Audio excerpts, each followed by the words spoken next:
Assalamualaikum warahmatullahi wabarakatuh. Halo semuanya, perkenalkan namaku Cindy Rahmayanti dari kelas 2B dengan NIM 2285220018. Saya di sini akan mereview materi untuk memenuhi salah satu tugas UAS mata kuliah BK Karir yang diampu oleh Ibu dosen Rauda Zaima Dalimunte, MPD. Oke. Selanjutnya di sini akan membahas materi tentang sejarah perkembangan teori Holland. John Holland itu lahir di Omaha, Nebraska pada tahun 1919. Dia lulus dari Universitas of Omaha pada tahun 1942 dan melanjutkan untuk mendapatkan gelar dokter dari Universitas of Minnesota. Dia ditentukan 40 tahun ke depan untuk mengajar universitas dan penelitian. John Holland merupakan seorang ikon kelas muda yang dididik dalam tradisi Minnesota empiris. Jadi jika suatu benda bergerak, maka ukurlah. Jika dua benda bergerak, maka kaitkanlah keduanya. Yang melanggar dari pendekatan dominan terhadap kepentingan pengukuran, beliau dijuluki sebagai dustball empirisme. Untuk asal-usul Midwestern-nya, tradisi Minnesota menghindari teori yang mendukung metode pengukuran ateoritikal atau empiris. Kreasi Holland bersifat teoritis tetapi sangat praktis dalam penggunaannya. Self-scoring measure pada minat pekerjaannya pada tahun 1985 diikuti oleh The Self-Directed Search pada tahun 1994 dikatalisis dalam pergeseran penekanan profesi konseling dari perumusan teori pemilihan pekerjaan kembali pada pengoptimalan penggunaan evaluasi, intervensi, dan asesmen karir. Pada tahun 1990-an, pergeseran ini berawal dari persaingan pengembangan teori ke desain dan evaluasi. Pada intervensi karir yang lebih efektif melengkapi siklus psikologi pekerjaan dari praktis ke teoritis dan kembali ke praktis, menurut Usmawati pada tahun 2019. Hubungan antara teori dan praktek pada mulanya itu sudah menjadi karakteristik model Holland pada tahun 1959. Gaya karakteristik ilmiah Holland sudah diuji, direvisi, dan sudah dipakai oleh sejumlah rekan-rekan profesional dengan siapa Holland berkomunikasi secara sistematis serta kepada siapa ia memberikan bimbingan dan dukungan intelektual dari profesional yang mengikutinya. Dalam ukuran besar, Holland mempunyai model dan akun instrumen yang kreasi serta praktis dalam memperoleh dukungan yang besar dari publik serta kalangan profesional, menurut Usmawati pada tahun 2019. Teori Holland pada tahun 1997 menerangkan bahwa interaksi seseorang dengan lingkungan tersebut mampu mewujudkan karakteristik pilihan pekerjaan dan penyesuaian lingkungan pekerjaan. Inti dari teori ini yaitu proyeksi dari kepribadian seseorang dengan suatu pekerjaan. Selain itu, teori ini memandang bahwa suatu pemilihan pekerjaan atau jabatan merupakan hasil dari interaksi antara faktor keturunan dengan segala pengaruh budaya, teman bergaul, orang tua, orang dewasa yang dianggap mempunyai peranan penting. Teori ini menegaskan bahwa kebanyakan individu meniru lebih dari satu tipe kepribadian, menurut Usmawati pada tahun 2019. Selanjutnya, materi yang kedua di sini adalah konsep dasar teori Holland. Teori pilihan karir yang dikembangkan oleh John Holland adalah salah satu teori pengembangan karir yang paling banyak diteliti dan diterapkan berdasarkan asumsi bahwa faktor kepribadian mendasari pilihan karir. Teorinya menyatakan bahwa orang memproyeksikan pandangan dunia dan pandangan karir ke posisi dan membuat keputusan karir yang mencerminkan orientasi pribadi yang mereka pilih. Teori ini mengintegrasikan beberapa konstruksi dari psikologi kepribadian, perilaku kerja, dan psikologi sosial, termasuk teori konsep diri dan stereotip sosial. Pada tahun 2014, menerapkan teori pilihan karir Holland melibatkan penilaian individu terhadap 2 atau 3 tipe kepribadian esensial dan kemudian menghubungkan setiap tipe dengan aspek lingkungan dari karir potensial. Teori tersebut memprediksi bahwa semakin baik kecocokan antara karakteristik individu dan pekerjaan, semakin besar juga potensi hasil karir yang positif termasuk kepuasan, ketekunan, dan prestasi pada tahun 2010. Selama beberapa dekade terakhir, teori Holland telah memandu penilaian minat karir baik di Amerika Serikat maupun internasional. Teori Holland memberikan kerangka tipologi yang sederhana dan mudah dipahami untuk minat karir dan lingkungan kerja yang dapat digunakan dalam konseling dan bimbingan karir. Menurut Yusuf dan Hasmidar pada tahun 2020, Holland berpendapat bahwa kepentingan profesional merupakan ekspresi dari kepribadian manusia dan bahwa kepentingan profesional dapat dibagi menjadi 6 tipologi, yaitu realistik, dan eksploratif, artistik, sosial, giat, konvensional. Mengevaluasi tingkat kemiripan seseorang dengan 6 kepribadian dan minat itu dimungkinkan untuk membuat kode 3 huruf Mi, Sia, dan Ria yang mengungkapkan dan merangkum minat profesional orang tersebut. Huruf pertama dari kode ini adalah minat utama seseorang yang cenderung berdampak signifan pada pilihan karir dan kepuasan kerjanya. Huruf kedua dan ketiga adalah topik minat sekunder dan cenderung memainkan peran yang lebih kecil namun tetap penting dalam proses pilihan karirnya. Pada tahun 2008, menurut Leung, teori pilihan karir John Holland, Riaschek menyatakan bahwa ketika memilih karir, mereka mencari pekerjaan di mana mereka dapat dekat dengan orang lain seperti diri mereka sendiri. Mereka mencari lingkungan di mana mereka dapat menggunakan keterampilan dan bakatnya. Mereka serta mengekspresikan sikap dan nilai mereka sambil mengambil masalah dan peran yang nyaman. Perilaku ditentukan oleh interaksi antara kepribadian dan lingkungan. Menurut Hurtado dan Poklar pada tahun 2019 dan Tokar pada tahun 2012. Materi yang ketiga di sini adalah tipe model teori Holland.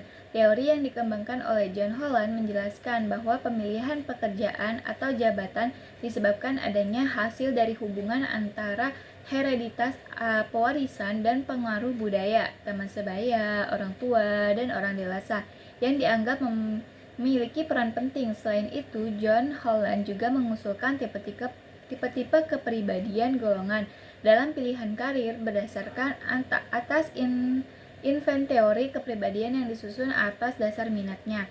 Setiap tipe kepribadian dijabarkan ke dalam suatu model teori yang disebut model orientasi, the model orientation. Model orientasi ini adalah suatu rumpun perilaku penyesuaian khas. Setiap orang memiliki urutan orientasi yang berbeda, sehingga setiap orang memiliki gaya hidup yang berbeda-beda. Holland dalam teori tipologi karir mengenai perilaku vokasional berpendapat bahwa sangat penting membangun keterkaitan atau kecocokan antara tipe kepribadian dan pemilihan karir tertentu. Jadi pemilihan dan penyesuaian karir merupakan gambaran dari kepribadian setiap orang. Banyak faktor yang mempengaruhi teori Holland antara lain umur, jenis kelamin, kelas sosial, kecerdasan, dan pendidikan. Model orientasi yang didefinisikan oleh John Holland adalah yang pertama, realistis. Jenis model ini memiliki kecenderungan untuk memilih lapangan pekerjaan yang berorientasi pada penerapan. Ciri-cirinya itu adalah didominasi maskulin, kekuatan otot, keterampilan fisik, memiliki keterampilan motorik yang kuat, kurang dalam kecakapan verbal, bekerja praktis, konkret, dan kurangnya keterampilan sosial dan kurangnya empati dalam berurusan dengan orang lain. Yang kedua itu investigatif. Tipe perilaku investigasi ini ditandai suatu tugas-tugas yang memerlukan kemampuan yang bersifat abstrak dan kreativitas. Dan dalam lingkungan ini, individu memilih cara yang menggunakan pemikiran rasional untuk memecahkan masalah yang mereka hadapi. Orang dengan tipe kepribadian akan lebih tertarik pada masalah yang belum terselesaikan dan mencari solusi dengan cara yang logis. Yang ketiga itu adalah sosial. Lingkungan adalah tempat seseorang berinteraksi dengan orang lain di mana ia membutuhkan kemampuan untuk menginterpretasikan dan mengubah perilaku untuk berkomunikasi dengan orang lain. Model tipe ini seringkali ingin memilih karir yang akan membantu orang lain. Ciri-ciri model tipe ini tuh mudah bergaul, berbicara dengan baik, bertanggung jawab, religius, dan membutuhkan perhatian, memiliki kemampuan verbal dan kegiatan-kegiatan rapi dan teratur. Yang keempat adalah konvensional. Tipe model ini cenderung suka kegiatan verbal, menyukai bahasa terstruktur, angka, menghindari berfluktuasi ambigu, suka melayani dan menunjukkan kekuatan, memberi nilai tinggi terhadap status dan kenyataan materinya. Yang kelima adalah tipe enterprising. Tipe model ini memiliki ciri-ciri seperti menggunakan keterampilan berbicara untuk bertindak dalam situasi di mana orang lain dapat dikendalikan atau dipengaruhi, melihat diri sendiri sebagai orang yang paling berkuasa, jantan, mudah bergaul dengan orang lain, kepedulian berlebihan terhadap kekuasaan, status, dan kepemimpinan, dan agresif dalam kegiatan lisan. Contoh pekerjaan untuk orang dengan orientasi ini itu adalah pedagang, politikus, perwakilan dagang, manajer, pimpinan eksekutif perusahaan, dan pekerjaan sejenis lainnya. Yang keenam adalah artistik. Tipe model orientasi ini memiliki kecenderungan berhubungan dengan orang lain secara tidak langsung, bersifat sosial, dan sulit menyesuaikan diri. Contoh pekerjaan untuk orang dengan orientasi ini itu adalah penyair, ahli musik, pencipta lagu, ahli kartun, ahli drama, dan pekerjaan sejenis lainnya.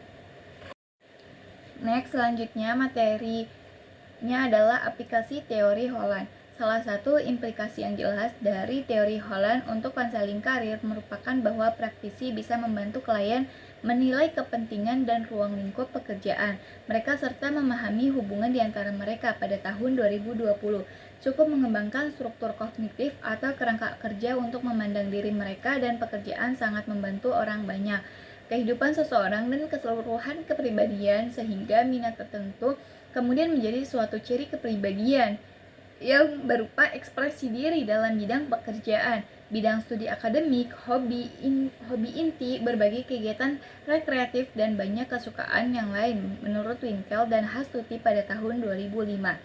Model pilihan karir Holland membuktikan bahwa seseorang akan mencari lingkungan kerja yang sesuai dengan keterampilan, kemampuan, sikap, dan nilai mereka, atau harus terdapat kesesuaian antara Riasek dengan lingkungan. Holland membagi kepribadian tersebut dalam 6 tipe yang realistik. Yang pertama itu investigasi, artistik, sosial, enterprising.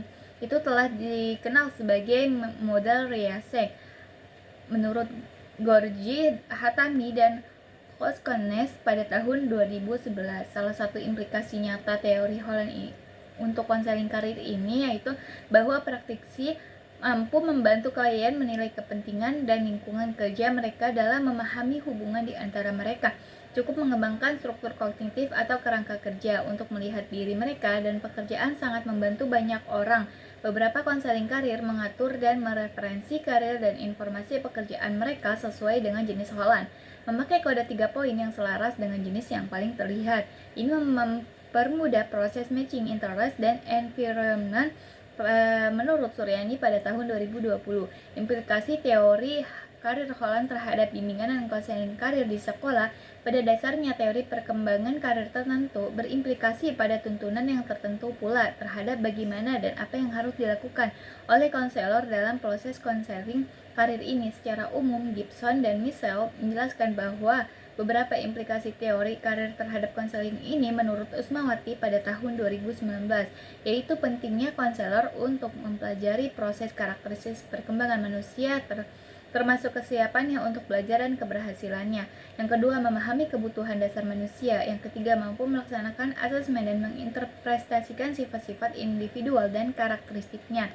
Yang keempat, mempelajari dan membantu klien dalam memahami bahwa faktor-faktor yang tidak tersangka bisa mengubah perencanaan karirnya. Yang kelima, memahami perubahan cepat yang terjadi dalam di dunia kerja dan kehidupan. Selanjutnya, peran apa yang bisa dilaksanakan konselor dalam memberikan layanan bimbingan karir sangat tergantung pada fokus bimbingan atau konseling karir yang dijumpainya. Menurut Usmawati pada tahun 2019,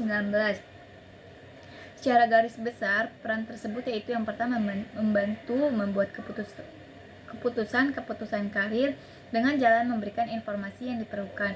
Yang kedua, membantu membuat keputusan karir dengan jalan mengembangkan keterampilan membuat keputusan. Yang ketiga, membantu membuat beberapa keputusan karir, bukan satu yang saling berkaitan. Dan yang terakhir adalah materi Selanjutnya, materi yang terakhir yaitu kekuatan dan kelemahan teori Holland. Kekuatan teori Holland dipandang sebagai teori komprehensif karena mengkaji pilihan okupasi sebagai bagian dari gaya hidup seseorang secara keseluruhan dan sebagai teori yang mendapat banyak dukungan dari hasil penelitian sejauh tentang model-model lingkungan serta kepribadian menurut Winkel dan Hastuti pada tahun 2005. Kekuatan lainnya, teori pilihan karir yang dikembangkan oleh John Holland yaitu salah satu teori pengembangan karir yang paling banyak diamati dan diaplikasikan.